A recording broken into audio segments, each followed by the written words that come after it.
네, 여러분 반갑습니다. 오늘은 삼국시대의 귀걸이에 대한 말씀을 드리겠습니다. 보통 귀걸이라고 하면 요즘도 핵심적인 장신구가 되겠죠. 전통시대에는 귀에는 귀걸이, 또 머리에는 관, 팔찌, 반지 여러 가지 장신구가 있었는데요. 전통시대에도 귀걸이가 지금과 마찬가지로 가장 주요한 장신구였습니다. 우리 역사 전체에서 볼 때 삼국시대가 아주 가장 특이한데요. 그래서 오늘 아마 이 강의도 삼국시대의 귀걸이에 대해서 강의할 수 있도록 그렇게 아마 정한 것 같습니다.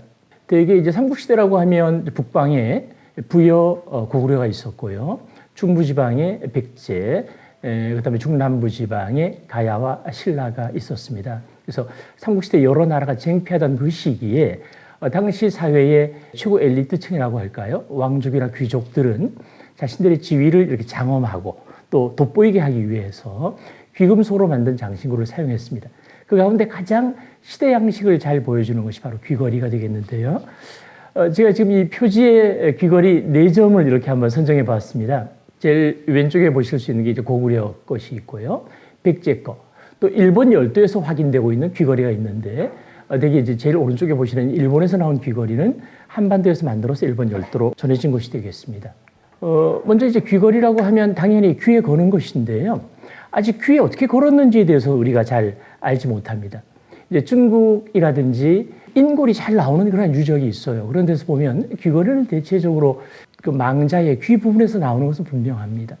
아마 귀에다가 바로 달았을 수도 있고 아니면 끈 같은 걸 이용해서 달았을 수도 있는데요. 어쨌든 귀금속으로 만든 귀걸이가 동아시아에 처음 출현한 것은 중국 대륙이었습니다. 지금 제가 5점의 귀걸이를 보여드리고 있는데 대개 이 귀걸이는 중국의 춘추 전국시대의 자료들입니다. 순금에다가 여러 가지 보석들, 준보석 그런 것들을 결합시켜서 만든 것인데요. 실제 만주와 한반도에서 나오는 귀걸이에는 이렇게 화려한 귀금속 장식은 없습니다. 그래서 우리 역사에서 가장 처음으로 귀걸이가 등장하는 것은 역시 부여라고 할 수 있는데요. 부여는 우리가 생각하는 것보다 좀 늦은 시기까지 존속했어요. 대개 이제 5세기 때까지도 지금의 송화강 일대에 존재했습니다만 귀걸이가 나오는 것은 훨씬 이전입니다. 부여 초기의 유적에서 귀걸이가 나오고 있는데요. 지금 1번이라고 표시가 되어 있는 부분, 이 부분이 유명한 부여의 대표적인 유적인데요. 이유수 노화심이라고 하는 유적인데 저 유적에서 귀걸이가 여러 점 출토된 바가 있습니다. 대개 이제 송화강에서 가까운 평지에 무덤이 있었고요. 그곳에서 여러 점의 귀걸이가 나왔는데 좀 형태가 독특하게 생겼습니다. 그런데 이와 같은 귀걸이가 근래에 한반도 중부 지역에서도 발굴되었습니다. 지금 그림 보시기에 제일 아래쪽에 있는 이 귀걸이가 김포 운양동이라고 하는 유적에서 출토된 것인데요.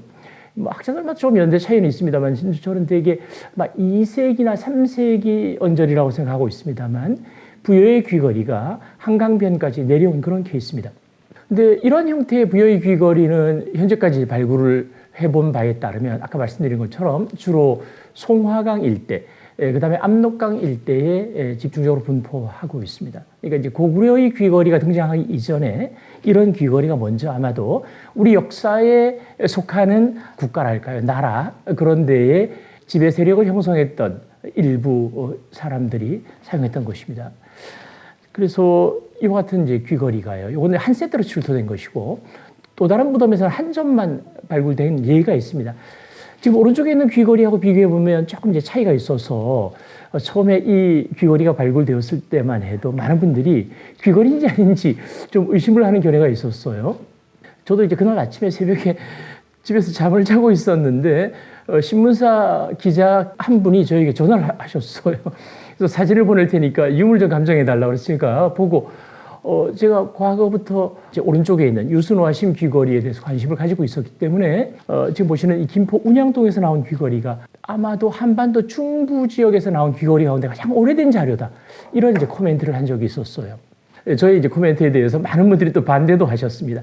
이건 귀걸이가 아니라 아마도 반지이거나 아니면 손가락에 끼워서 손톱을 보호하는 장식품이다. 이런 연구를 또 그런 연구 성과를 제시하는 분들도 있었습니다만 근래에는 귀걸이로 보는데 이의가 이제 적어진 것 같습니다. 자, 두 번째는 이제 고구려에 대해서 좀 설명드리겠는데요. 우리 역사에서 고구려라고 하는 국가는 강력한 힘을 가지고 있었고 경력 자체도 대단히 넓었습니다. 그래서 중국 대륙에 있던 역대 왕조들과 쟁패를 하기도 했고요. 고구려의 세력이 한반도 중남부까지 내려오기도 했고, 또 이제 당시에 특히 서기 5세기대의 한반도를 둘러싼 국제 정세를 본다면 되게 고구려 신라가 가까운 사이였고, 백제 가야 일본 열도에 있는 왜가 하나의 동맹을 유지하고 있었어요. 그런 와중에 이제 대개 이제 고구려의 문물이 정치적으로 밀접한 관계에 있었던 신라로 많이 내려오기도 했고, 거의 고구려 문화가 신라에서 많이 방제되었던 것 같아요. 다른 한편으로는 고구려와 백제의 경우도 실제 오랫동안 적국의 관계를 유지했습니다만, 고구려의 여러 가지 문화가 백제로도 계속 스며들듯이 내려왔던 것 같습니다. 근데 이제 고구려의 경우는 좀 상당히 이제 아쉬움이 있습니다만, 고구려의 유물들이 우리나라에 현재 남아있는 게 많지 않다는 것입니다. 그래서 저희도 실제 고구려의 장신구, 고구려의 귀걸이를 보려면 중국에 가지 않으면 안 됐어요.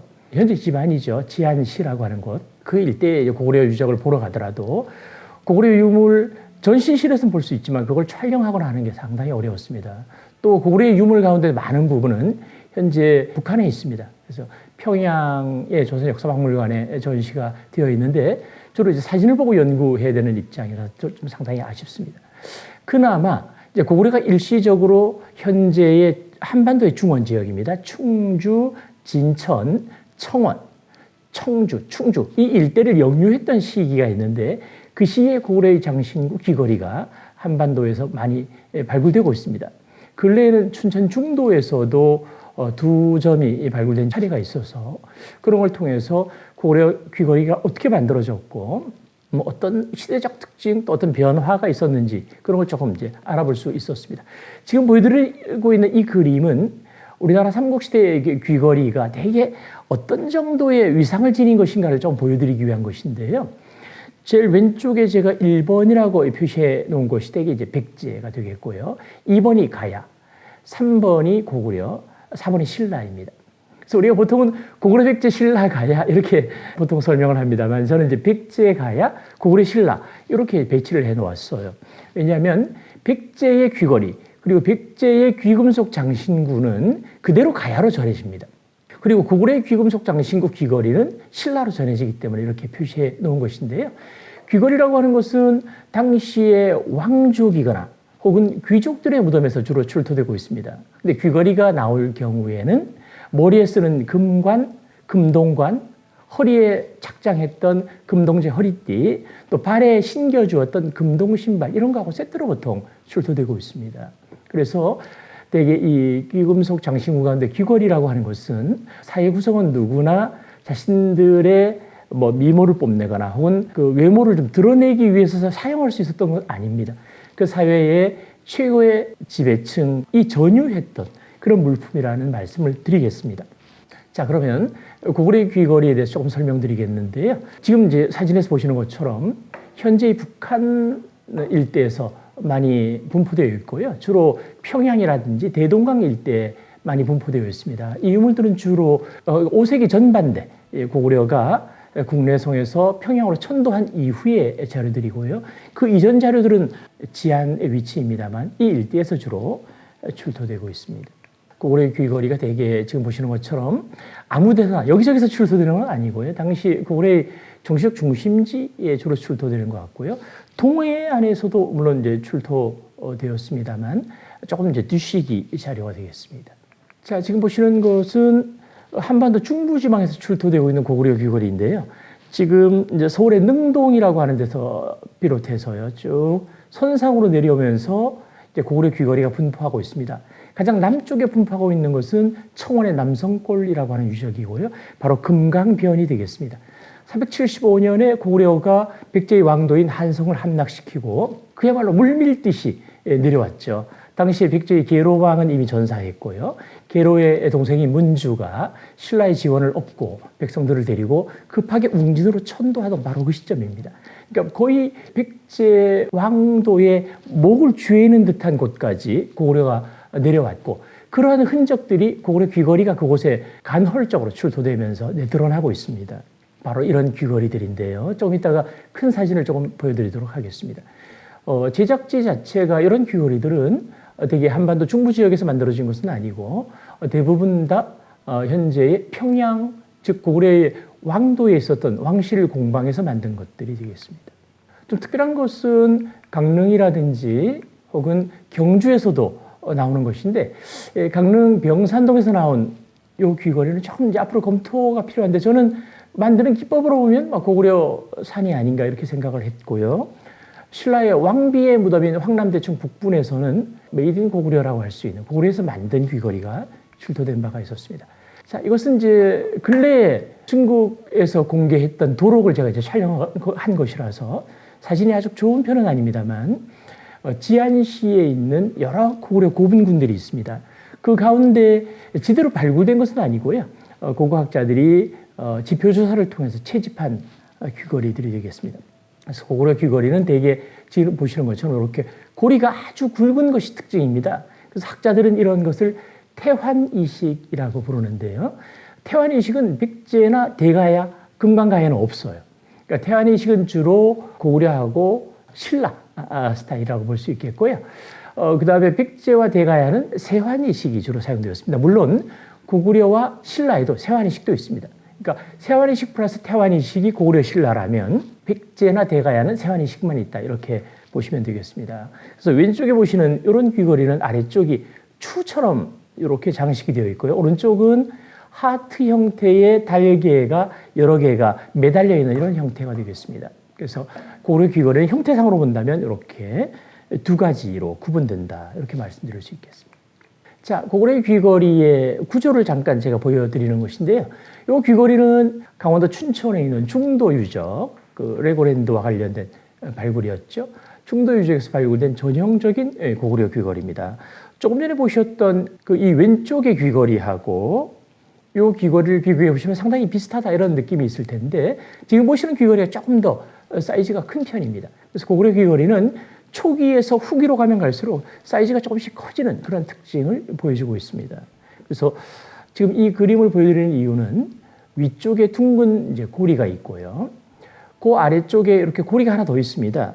이 고리를 보통 노는 고리라고 해서 논류자를 써서 유한이라고 부르고요.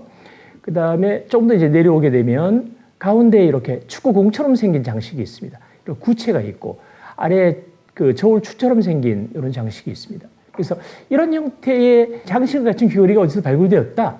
그러면 우선은 그것을 우리가 고구려 스타일 이렇게 부를 수가 있습니다. 근데 근래에 이런 스타일의 귀걸이들이 고구려에 물론 많이 출토되지만 신라에서도 발굴되고 있습니다. 그래서 이제 학자들에 따라서는 그런 것도 모두 메이드 인 고구려라고 생각하는 경우가 있어요. 근데 저는 이제 실제 가서 유물을 자세히 관찰해 보니까 고구려과는 조금 다릅니다. 그러니까 아마도 고구려 귀걸이를 모델로 해서 저는 그런 것들은 경주에서 신라의 장인들이 만들었다고 생각을 하고 있습니다. 그런 것도 고구려 양식에 들어갈 수는 있겠습니다만 고구려 제라고 하기는 이제 어려운 것들이고요. 좀 더 디테일하게 본 모습이고요. 좀 더 이제 자세히 본 모습들입니다. 자, 고구려 귀걸이 가운데 만드는 기법을 제가 잠깐 보여드리기 위해서 세부 사진을 지금 잠깐 제시하는 건데요.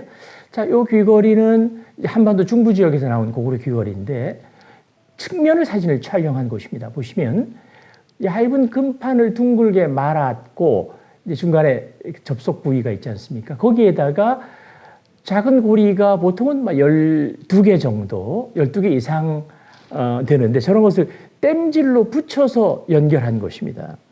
아래쪽에는 추처럼 생긴 수화식이 있는데요.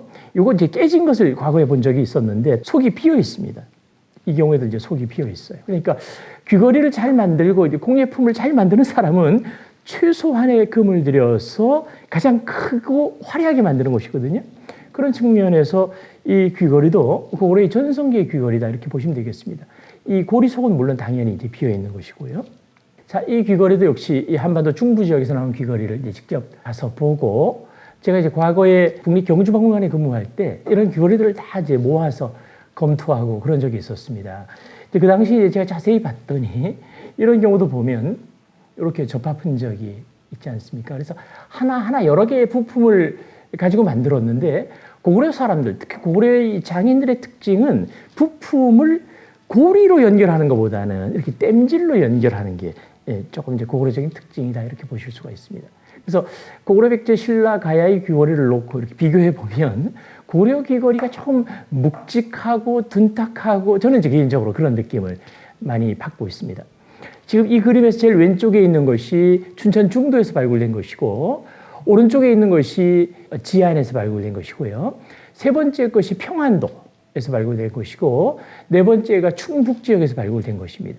그래서 출토지는 모두 다르지만 제작지는 모두 같을 가능성이 있습니다. 물론 지안 일대의 귀걸이하고 평양천도 이후의 귀걸이는 제작 장소는 다르지만 이 귀걸이를 만들었던 장인들 또 장인 집단은 상당히 연속성이 있을 거라고 생각을 하고 있습니다. 그래서 역시 춘천에서 발굴된 것인데요. 이렇게 추 형태의 장식이 있고 좀 디테일하게 본 것입니다. 근데 실제 우리가 육안으로 봐가지고는 이렇게 현재 뭐 스크래치가 나 있고 좀 뭔가 못 만든 것 같은 이런 느낌이 실제 유물에서는 잘 확인되지 않습니다. 그래서 자연과학적 분석이 많이 이루어지지 않았습니다만 제가 육안으로 본 바에 따르면 고구려의 귀걸이의 순도는 신라의 귀걸이에 비해서는 좀 떨어지는 게 아닌가 그런 생각이 듭니다. 아마 이제 귀걸이를 이제 그 성분 분석을 한 바에 따르면 되게 금의 은이 일부 들어있거든요.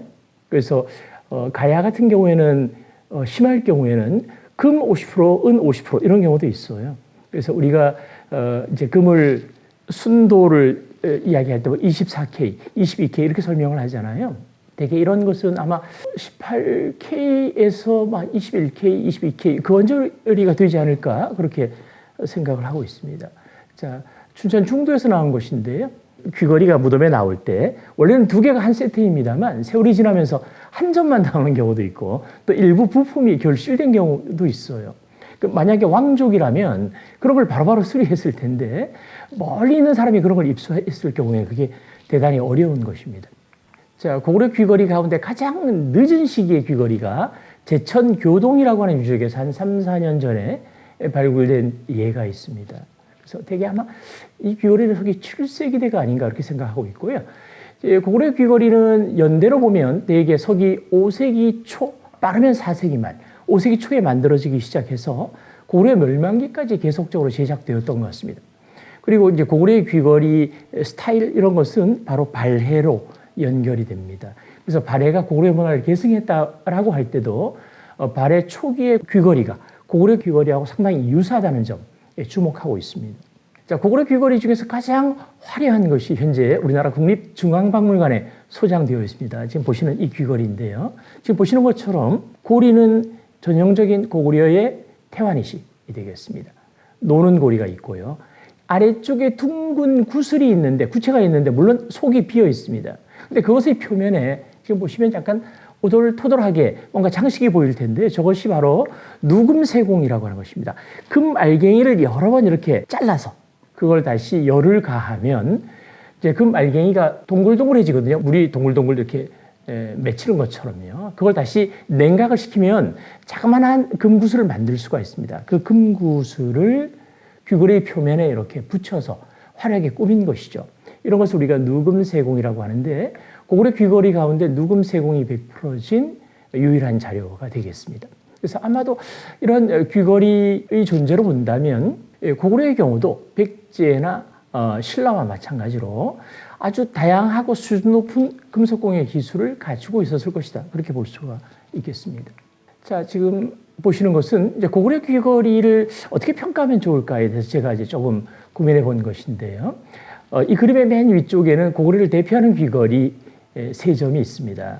그래서 왼쪽에 보시면 마선묘구, 보통 우리가 마선구 고분군이라고 알려져 있는데요. 승리천, 가까이에 있는 그 촌이라고 하는 것이 그곳의 행정 단위가 되겠습니다만 실제 고분군입니다. 승리천 고분군에서 수집된 것인데요. 아래쪽에 이렇게 하트형 장식이 있는 것과 추형 장식이 있는 것이 있고 그리고 마선묘구라고 하는 것은 마치 조롱박처럼 생긴 장식이 있습니다. 이거하고 똑같은 것이 완제품으로 경주의 신라의 왕족묘에서 출토된 것이 있습니다. 그래서 대개 압록강변의 지안시라든지 대동강가의 평양 그 일대에서 많은 중심 분포를 이룹니다만 귀걸이들이 그것이 중도의 사례라든지 혹은 진천, 청원의 사례처럼 한반도 중부 지역까지도 고구려 영역이 넓어질 때 일부 확산이 되었던 것 같습니다. 그런데 고구려 문화는 조금 전에 설명드린 것처럼 발해 귀거리로도 그대로 계승이 되고 있고, 또 다른 한편으로는 고구려와 백제가 대개 서기 6세기 중엽 이후에 관계가 좋지 않았습니다만 백제 사비 시기의 귀거리가 근래에 한 18점 정도 확인되었습니다. 이렇게 생긴 것들인데요. 이 귀거리가 제작 기법이 백제 웅진 시기 거하고는 완전히 다릅니다. 오히려 백제 사비 시기의 귀거리는 웅진 시기 것을 계승하지 않고 고구려 귀거리의 모티브들을 받아들였습니다. 그래서 백제에 영향을 주었다 이렇게 볼 수 있겠고요.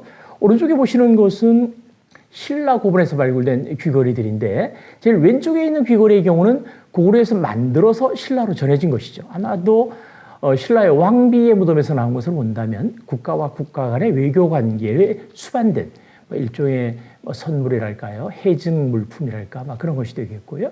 오른쪽에 있는 두 점의 경우는 고구려 귀거리를 모방해서 만든 신라 스타일의 귀거리다 이렇게 볼 수 있겠습니다.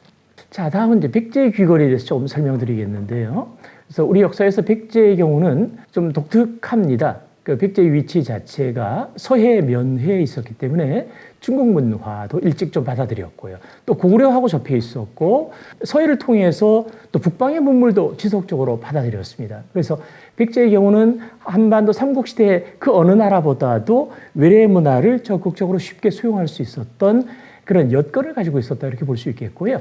또 백제의 경우는 475년에 고구려의 공격을 받아서 백제 왕도가 함락되었고 거의 국가가 멸망할 그런 위기를 겪었어요.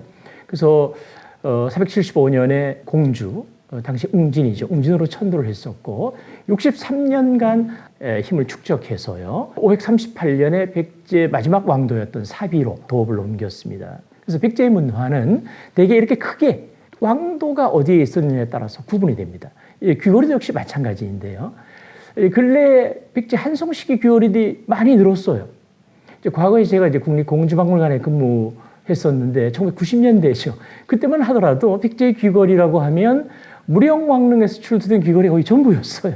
그래서 그 당시에 저도 귀거리에 대해서 관심을 가지고 공부를 했습니다만 자료가 거의 없었어요. 그래서 주로 삼국시대 귀거리 연구는 신라 귀거리를 가지고 연구할 수밖에 없었어요. 근데 2000년대에 들어와서 2000년대 초반에 공주 수촌리 고분군을 필두로 해서요. 서산의 부장리, 고창의 봉덕리, 나주의 정촌고분, 백제 한성 시기의 영역 또 힘이 미치는 공간에서 귀거리가 많이 출토되었습니다. 근래에 이렇게 카운트를 해봤더니 거의 한 40, 50점 정도는 되는 것 같아요. 그래서 드디어 이제 한성 백제의 귀거리도 이런 스타일이구나 이런 것들이 근래에 많이 밝혀졌습니다. 웅진 백제 시기는 63년이라고 하는 짧은 시기였어요. 그리고 그 시기에 귀거리는 주로 무령왕릉 또 그 주변의 송살리 고분군에서 출토된 것이 거의 전부예요. 그래서 웅진 시기 백제 귀거리는 아주 수량이 많지 않고 그 시대적 특징이 무엇인지를 판단하기가 상당히 어렵습니다. 그런데 538년 이후 660년까지의 백제 사비 시기의 귀거리는 오히려 또 근래 출토 예가 상당히 많아졌습니다. 이제 거의 20여 점에 가까워졌고 그 가운데는 대개 언제 만들어졌는지를 알 수 있는 자료들이 포함되어 있어요. 대개 한성 시기부터 웅진 시기까지를 토탈한다면 대개 백제 귀거리는 60점에서 70점 가량 됩니다. 그래서 그 전체적인 것을 다 설명드릴 수는 없고 핵심적인 내용만 조금 여러분들께 말씀을 드리겠습니다. 자, 백제 귀거리 가운데 오래된 사례인데요. 서울대학교 박물관에서 발굴했던 서울의 속천동 고분군에서 출토된 것입니다. 그래서 지금 처음에 보셨던 것은 아주 심플한 것이고요. 두 번째 것이 바로 한성백제박물관에서 발굴을 했던 속천동 고분군 발굴을 좀 다시 하지 않았습니까? 그때 나왔던 귀거리인데요. 이제 귀거리의 윗부분은 이제 금동입니다. 안에 구리 뼈대가 있었고 바깥쪽에 금도금이 되어 있었는데 상당히 이제 훼손이 많이 되어 있습니다만 노는 고리부터 중간 장식, 체인 맨 아래쪽에 매달렸던 둥근 구체, 물론 이제 속이 비어 있는데요. 이 구체는 대단히 정교합니다. 그래서 제가 백제의 귀거리들을 실제 다 보고 사이즈도 재보고 관찰을 해봤는데 이 귀거리처럼 정교한 것이 없어요. 그래서 얼핏 보면 귀거리가 좀 잔존 상태, 보존 상태가 나쁘다고 생각할 수 있겠지만 기본적으로 최고의 백제 장인이 만든 귀걸이가 분명합니다. 그러니까 당시에 백제의 왕도가 바로 풍납토성 또 이 일대였으니까요. 그 일대의 백제 왕실 공방에서 만든 최고의 장인이 만든 그런 물품이 분명하다 이런 것입니다. 그동안 백제 귀걸이가 경기도, 충청도, 전라도 일대에서 여기저기서 발굴되었는데 그런 것의 제작지가 어딘지를 둘러싸고 논란이 상당히 있었습니다. 근데 저는 이 귀걸이가 발굴됨으로 인해서 이제 더 이상 그런 논란은 필요 없을 것 같아요. 아마 다만 석촌동 고분군의 경우는 일찍부터 많이 이제 훼손이 되었기 때문에 그 원상이 제대로 남아있지 않아서 그런 것입니다만 실제 한성백제의 중심지에 살던 사람들은 훨씬 많은 사람들이 더욱 정교한 귀걸이, 정교한 장신구들을 신체에 착장했었다 그렇게 볼 수 있겠습니다.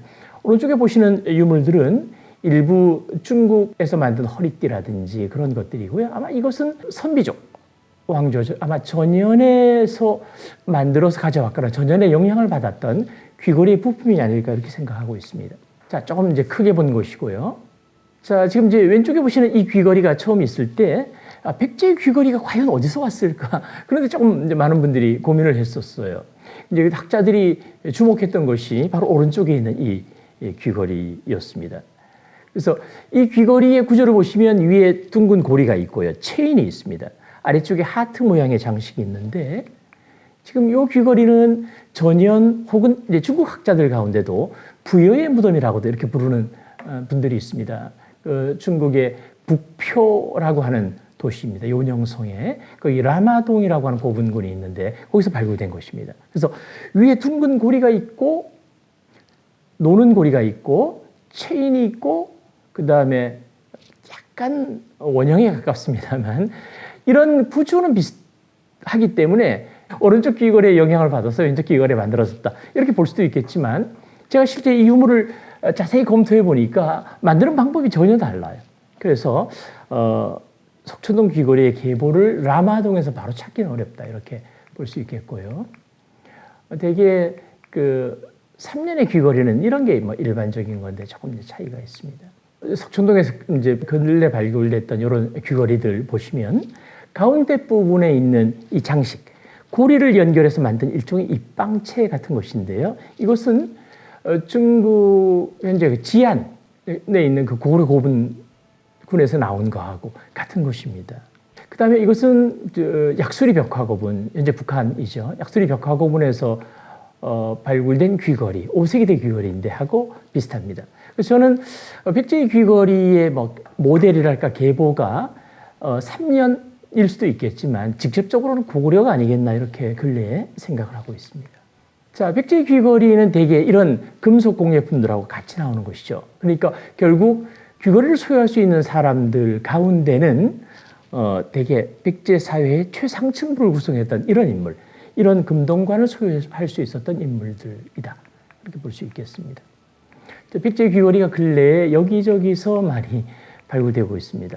그래서 되게 전형적인 태환이식은 없습니다. 이 귀걸이는 조금 이제 굵은 편입니다만 태환이식이라고 보기는 이제 조금 어렵고요.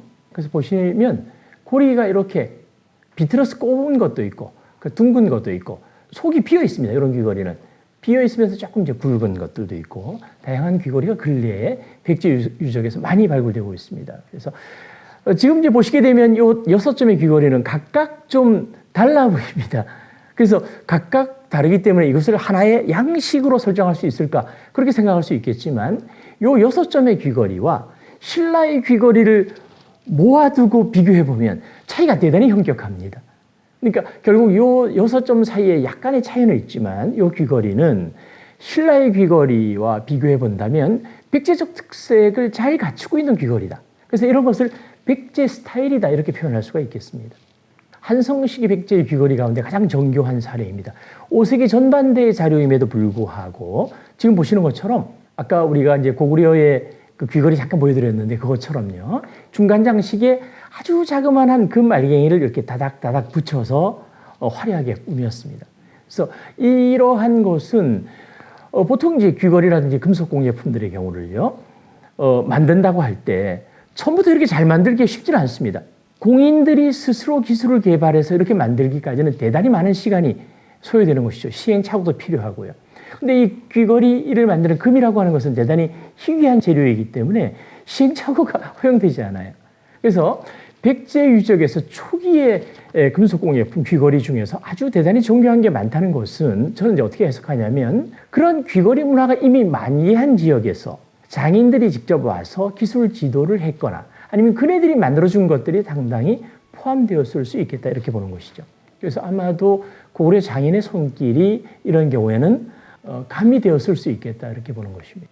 자, 무령왕비의 귀걸이하고 보시면 좀 많이 달라 보이죠? 그런데 백제 귀걸이 가운데 이 고리가 이렇게 굵고 속이 비어있는 파이프처럼 만드는 것. 물론 고구려나 신라의 태환인식에는 비교할 바가 안 될 정도로 가늘죠. 그래서 이것을 태환인식이라고 부를 수는 없습니다만 세환인식 가운데 붉은 편입니다. 이런 예는 이런 것들 되게 한 두세 점밖에 없어요. 그러니까 한성식이 5세기대 자료임에도 불구하고 6세기 전반대의 이 귀걸이하고도 유사한 거예요. 그러니까 아마 귀걸이를 만드는 전통이랄까 기술이라고 하는 것은 상당히 지속된다. 그렇게 볼 수 있겠습니다. 선생님에서 제자로 다시 그 제자로 넘어가면서 거의 고스란히 이렇게 그런 테크닉이라든지 스타일 양식은 전해지는 것이죠. 백제 귀걸이의 분포를 제가 지도에 한번 이렇게 표시해 봤습니다. 서울에서 현재 이렇게 두 세트가 나왔고요. 화천, 강원도 화천. 물론 이제 북한강 상류입니다. 백제 유물들하고 같이 나온 것이고요. 지금 보시는 것은 원주에서도 나왔고요. 천안에서 나오고 서산, 공주, 세종시가 되겠고요. 지금 보시는 것도 역시 세종시가 되겠습니다. 보시는 건 익산, 고창, 나주. 백제가 그 지역에서 뭔가 그 지역을 지배할 때 세금을 거두거나 아니면 어떤 그 산성을 쌓거나 여러 가지 일들이 있지 않았겠습니까? 지역 세력을 동원해야 될 텐데 그런 유력한 세력들이 존재했던 공간에만 이렇게 점상으로 얘네들을 이어보면 이 점을 이어보면 되게 수로교통의 요지하고 되게 연결됩니다. 저는 그것을 백제가 지방을 지배할 때 백제의 조력자, 중앙의 조력자죠. 혹은 백제 지방 지배를 지방에서 대행하고 있던 인물들, 그런 인물들의 소유물일 것이다. 이렇게 보고 있습니다. 다음은 63년간의 백제 웅진 시기인데요. 조금 전에 보셨던 그런 귀걸이의 경우는 사실 언제 만들었는지를 알기 어렵습니다. 고고학자들은 대개 이제 무덤의 연대를 파악할 때 그곳에서 출토된 토기, 무덤의 구조, 혹은 중국에서 만들어서 가져온 도자기, 혹은 이런 걸로 되게 연대를 설정하고 있는데 역시 한성식이 것이 되게 그렇습니다. 중국의 도자기 연대에 기준할 때 중국에서 5세기대에 만들어진 도자기가 백제에서도 5세기대에 묻혔다 이렇게 이제 보고 연대를 설정하는 것이죠. 그래서 아까 제가 설명드렸던 귀걸이들은 대부분 다 저의 연대관으로 치면 되게 서기 400년에서 475년 그 어간에 만들어진 것들이다 이렇게 이제 보고 있습니다. 지금 보여드릴 것은 백제가 475년 공주로 천도하고 난 이후에 538년 부여로 다시 사비천도 이전까지의 자료들이 되겠는데요. 그 자료의 대부분은 바로 유명한 백제 무령왕릉에서 출토된 것입니다. 지금 보시는 것은 무령왕릉 묘지석이죠. 지석의 제1면 탁본입니다. 보시는 것처럼 백제 사마왕 이런 표현이 있죠. 백제 무령왕께서 62세에 돌아가셨어요.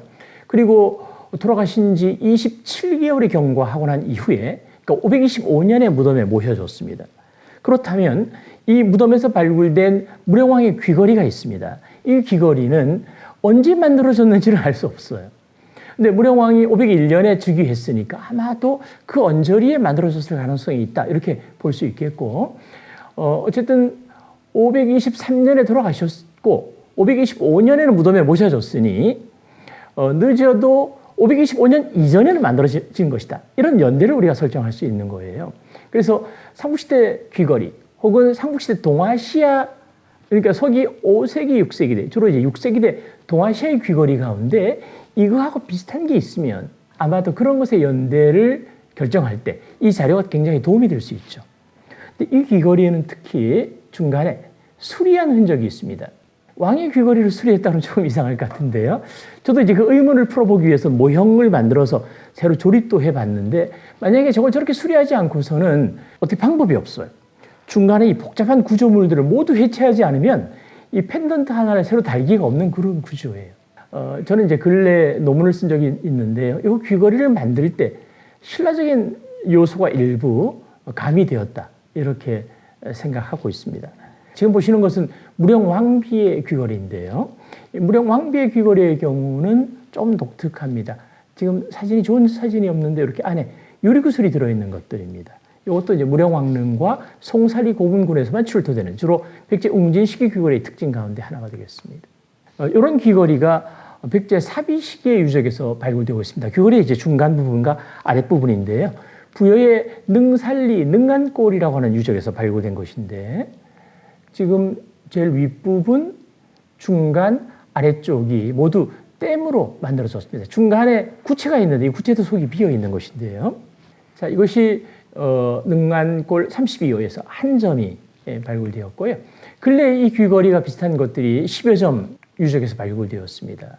자, 그 가운데 연대를 알 수 있는 게 방금 보셨던 그런 귀걸이하고 비슷한 것이 바로 이 부여의 왕흥사라고 하는 곳에서 출토되었는데요. 왕흥사지는 서기 577년에 목탑이 만들어지고 목탑 안에 바로 이런 부처님의 사리를 모신 사리기가 봉안되었습니다. 그런데 그 사리기 주변에 당시 사리 복령 의식을 하면서 그 복령 의식에 참여했던 왕족이나 귀족들이 자신이 가지고 있던 여러 가지 장식품들을 거기다 이렇게 투기하듯이 공양을 했어요. 그래서 목탑 주변에서 꽤 넓은 부분에서 굉장히 많은 유물이 출토되었는데 이 가운데에 귀걸이가 있습니다. 그럼 여기서 출토된 귀걸이는 577년에는 땅속으로 들어간 거예요. 그래서 아까 보여드렸던 능살리, 능안골 귀걸이의 경우도 제가 볼 때는 570년대 귀걸이가 아닌가 저는 그렇게 생각하고 있습니다. 그런 귀걸이들이 지금 이제 부여인데요. 왕흥사지를 비롯해서